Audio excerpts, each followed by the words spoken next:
Kia ora, Helen Brahms here, coming to you live from Surprise in Arizona. Hope you're having a super fantastic sparkling day.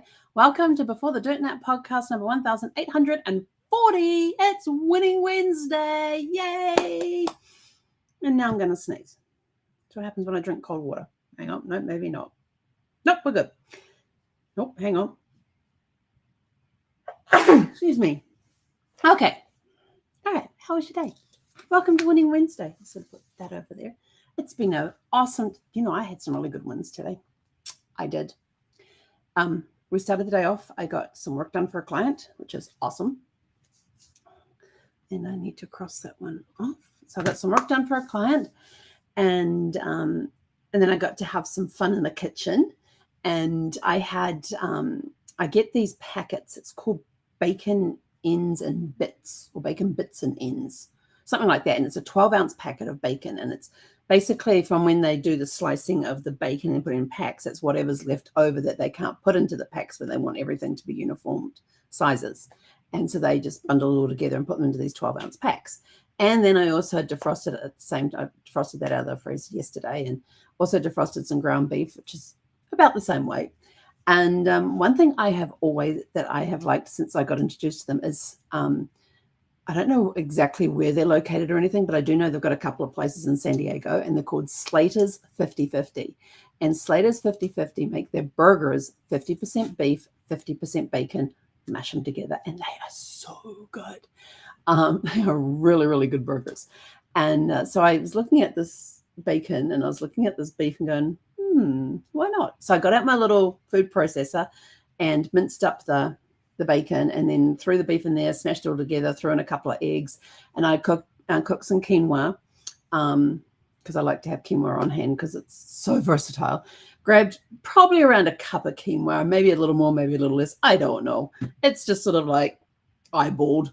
Went to my spice cabinet, grabbed a whole bunch of spices and herbs and threw them all in there, mixed it all together, stuck it in my loaf pan, threw it in the oven at 375 for about 45 minutes, and I will tell you, the meatloaf is amazing. So I've got a 50/50 meatloaf. It is amazing. It tastes really, really good. And I'm like, oh, that's a really cool meatloaf. It's probably one of the best I've made meatloaves over the years. This is probably one of the best ones. And so I was very proud of myself. And so after I put that in the oven, I thought, well, hang on, I got to eat lunch. This is my lunch hour. Yes, that's what you can do in a lunch hour. And so then what can we do for lunch? So threw some eggs into I've got a little omelet pan that sits on top of my stovetop. And so I threw some eggs, heated up, threw some eggs in there, threw some quinoa in there, and then grabbed one of my hickory smoked tuna pouches and just emptied the contents into there and mixed it all up, threw some herbs and spices in there, and made myself a little tuna quinoa egg bowl. Put some honey mustard dressing on top of it. Yum. And mixed it all in, and Zeffie got she got some quinoa with the hard-boiled egg smashed up into it, and she sat in front of the sink on the mat there in front of the sink and just watched me like, I'm here, Mum, where's my tidbits? I'm your taste tester. Am I getting any of this? And she's watching every time I move her head. She followed me. And if I went out of sight, she got up and come over to see, what are you doing? And she'd go back to her mat again when I got back to the stove. She's so funny. She wanted to make sure she got her bit. So she got a hard-boiled egg smashed up with some quinoa mixed in with it. And it was gone within like 2 minutes after putting it down for her. And so those were my wins today. I got work done for a client. I got some more of the genealogy done, trying to figure out these two people that actually come from the same line. So I'm trying to figure out they've got different. They've got lines in common. Actually, no, they don't actually come from this. Yes, they do come from one similar line. Oh, hang on.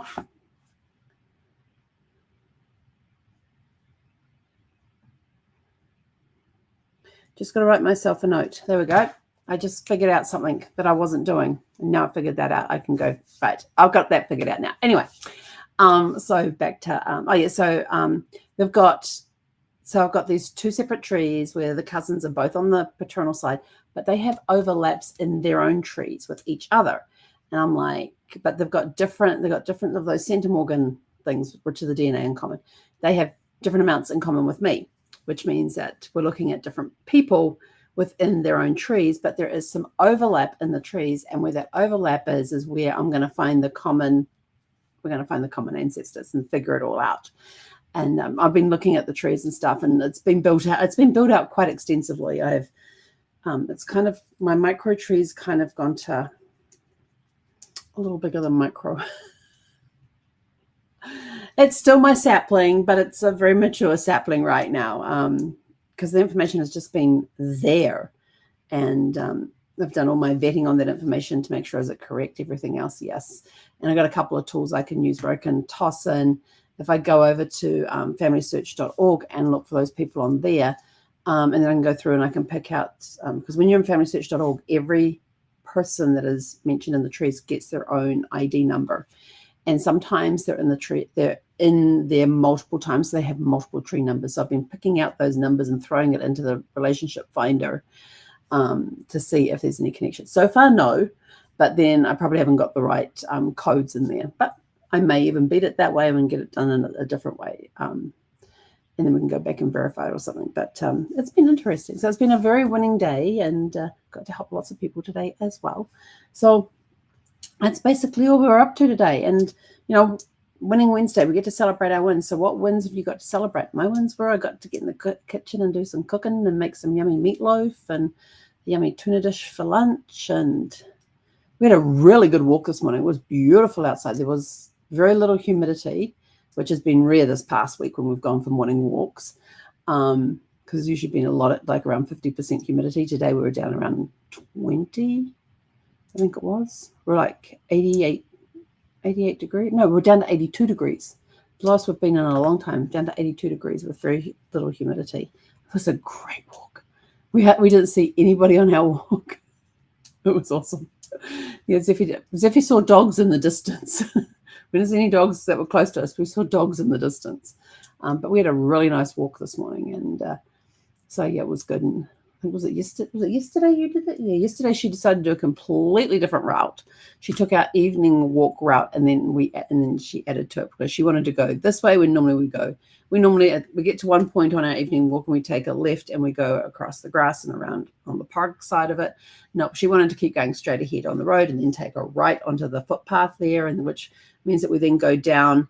And she just she's like, we're going this direction, Ma. And I'm just like, I'm trying to pull her back. She's like, we're going. And she was determined she was going to go to the right on that footpath. And we get down, we get to the across four-way cross intersection. She turns right to go into the neighborhood. And this is like three blocks over from where we are. And so she goes down there, and then you follow that. And then, of course, we're walking down this path there, and she's like on a mission. We've done this route once before, and she's on a mission. Like she's, because we get a lot of good walking in there because there's no grass for her to stop and sniff, or not a lot of bushes because they're always on people's front yards, and I won't let her go onto people's front yards. If you want to pee or anything else, you go over here on the curbside where they've got those strips of stones and stuff. And we're busy walking along there and getting some good exercise and good cardio and stuff. And we're all next to her is good morning, and look over, and there's this guy coming out to do his gardens. Morning, wave, say hi. And then we get to the place where you then turn and come back down into the park again. So she decided she was going to do that route. That was yesterday morning. She decided she was going to do that route, and there was no way that I could defer her to go a different way. There was no way she was going to be able. She was determined. She had done it only once before, but she was determined she was going. And she led the whole way. I didn't have to tell her to go right, left, or anything. She did it all from the memory from doing it once. And I'm just like kind of amazed at my dog at times. She just, yeah. Then today we get over to the park, and what does she do? She goes left like she normally does in the morning, and off we went and did our normal morning walk. Kind of scared because there's another way that we can go as well, and I'm like thinking, when should we introduce her to that one, and then see what she does the next time.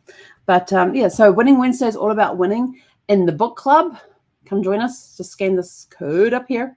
Scan the code up here. Come join us in the book club.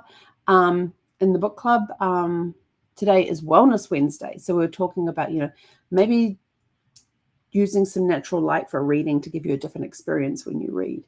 It can also help soothe you while you're reading as well, if you've got natural light versus artificial light as well. And I know there's times that I will grab a book, like I'm talking a physical book, because I don't go sit with my Kindle, because it means I've got to walk all the way around the other side of the house to get it. Kindle stays in the bedroom. So I usually go out with a physical book, because I won't go out with the iPad or my laptop, because it's just shiny screens. And we'll sit out on the back patio, and Zeffie will wander around, have a sniff, and come and lay down there in the sun. And if there's sun out to be had, and she will just lay there and sun herself, and I'll just sit there reading a book. And it's actually kind of nice to change it, even if it is like 114 degrees outside, somewhere in the 40s for the Celsius people. We've actually noticed that during my lunch hour is, after I've eaten, I'll go and sit out there outside, because Zeffie always wants outside when she's eaten. Don't know why. She always has to go outside, even if it's just for a couple of seconds, to go out there, sniff around, and walk back, stay on the patio and just sniff the air, turn around and walk back in again. Every time she eats, she goes to the door. She wants out. And so there's been times we've gone and sat out there on the back patio, and I'm sitting there under the shade. She's out there in the backyard laying in the sun. She's a little sun worshipper, this one. And I'll just sit there and read. And even if it's 114 degrees outside, we may only stay out there we don't stay out there any more than 5 minutes. Then it's sort of like, okay, this is getting too hot. Let's go back inside. So we're getting that fresh air. We're getting that natural light when we're reading.